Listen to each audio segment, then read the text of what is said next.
Well, we had a slight bump in the road when it comes to the constitutional carry movement. We'll talk about that here on this next episode of Guns and Gadgets.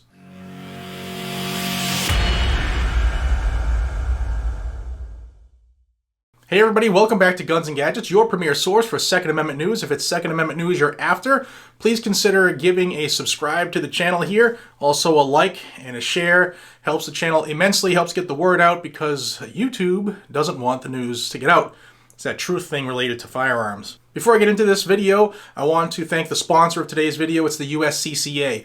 Guys and gals, if you're new to the firearms community or if you're an old dog like some of us, something you could never have enough of is education and even training for that matter. The USCCA offers both education and training, and as a byproduct of your membership, you get self-defense liability insurance. The USCCA truly helps you prepare for what happens before, during, and after a life-altering incident where you elect to protect yourself or others just like your rights allow you to. And that's important because the incident doesn't end the day it takes place.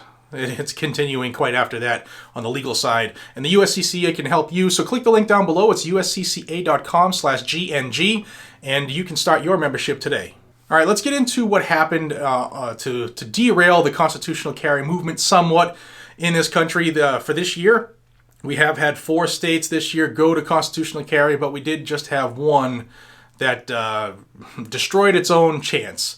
And it looked like it had a solid chance. So we're going to talk about Indiana. Now, the Indiana constitutional carry bill made its way through the House of Representatives and passed, and it went over to the Senate. And it looked really promising because more than half of the Senate Republican caucus, meaning all the members of the Republicans, more than half of them had signed on to the bill as a co-sponsor. And that's important because when people sign their name to a bill as a co-sponsor, it signifies that should it get to the floor for a vote, then I will vote yes. But it looked here that the bill stood a solid chance of passing in the Senate, but it didn't get out of committee for a vote. Why? Well, part of the reasoning is that inside the bill was language that would create a registration of types, not for gun owner, not for law-abiding gun owners, but a registry of prohibited people, meaning that if those people were prohibited federally, then they would still be prohibited in the state as well. Now, that bill was in the Senate Judiciary Committee, and the chair of that committee is a Republican, Liz Brown, and she declined to give the bill a hearing before the deadline, and that effectively killed the bill. Now, not giving the bill a chance is kind of looks bad on her. But what they did is they came up with Senate Resolution 39, and I'll link it down below if you want. But resolutions they're not bills, and they carry no weight of law. What a resolution is a policy, something that can be changed at any time. Because most of us have had jobs where you have to follow a policy or procedure, and policies can be changed at any time. But the policy here, Senate Resolution 39, says the Senate stands for the people's right to keep and bear arms. Yeah, it sounds great. However, it did nothing to eliminate the requirement for permits, which is what a constitutional carry bill or a permitless carry bill does.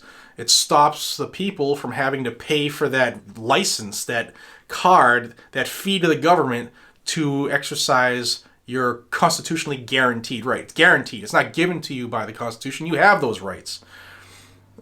So I got to get off the soapbox on that. But they passed this policy that it can be changed at any time as like a feel-good measure. Now, the Senate President pro tempore, whose name is Roderick Bray, he had a couple things to say about it that, makes you think a little bit. He defended the decision not to give the bill a hearing in the Judiciary Committee, and also said that there was no promise given to give the bill a hearing regardless of how many co-sponsors signed on.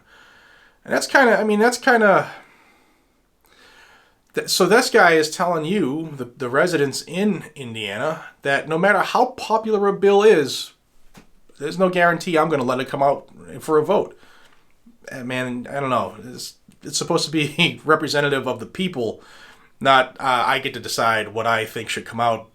But, hey, it's politics these days, right? So maybe if you live in Indiana, you should get somebody to run against Mr. Bray, somebody more representative of the people and the United States Constitution. Now, he also mentioned a concern related to that database. Again, the database was of prohibited people. It's not so much of a registry of gun owners. It was just for people who couldn't get permit or carry guns, get permits for whatever reason.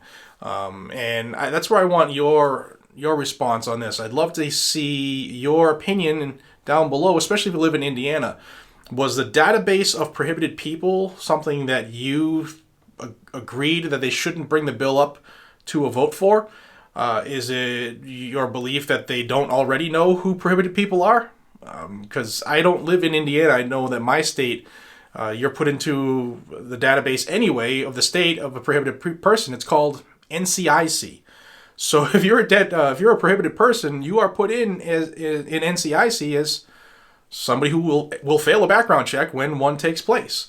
So with that said, that database and the fact that Bray says they couldn't create that database by the date given in the bill, it's kind of hogwash. Now, one thing that Bray is looking to do as we're sorry about that type deal is they're going to change the fee of the Indiana state permit. The concealed permit is a 5-year permit in Indiana, and the 5-year permit is free. And there was a fee for the lifetime permit, but now the lifetime permit will be free as well. Now that then brings up the question that I have as somebody who's not in a constitutional carry state, someone who's envious of it. If you have to get the permit, but there's no fee involved, if it's free, then why have the permit? Why require the permit anyway? Why not just go constitutional carry or permitless carry? Because it's kind of the same thing. Other than you get to keep track of who in your state is carrying that way, because it's kind of like a registry.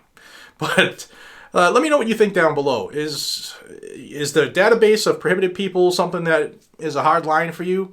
Is the free permit something that makes sense to you? Or is constitutional carry something that you would prefer to see, especially if you live in Indiana? I mean, all the pro-gunners are going to say constitutional carry. But if you live in Indiana, let's know down below what you think, because it's your state, and you obviously have more insight than I do over here in Massachusetts. So let me know down below. But I just wanted to let you guys and gals know that Indiana will not be joining the constitutional carry parade this year because a couple people in the Senate decided we don't want this bill to see the light of day.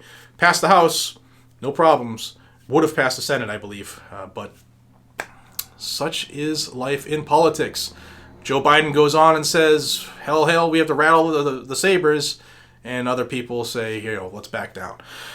It is what it is. Guys and gals, let me know down below if you like this type of video. And if you see this video, check your subscription on the channel if you were subscribed. YouTube has been playing some massive games here, and we're trying to figure out ways to adapt and overcome on that. So thank you for your time. I appreciate you all more than you know. Until we see each other again, be safe, stay vigilant, and carry a weapon. Always be ready to defend yourself or others, and to do that, you can join the USCCA to have your back. uscca.com/GNG.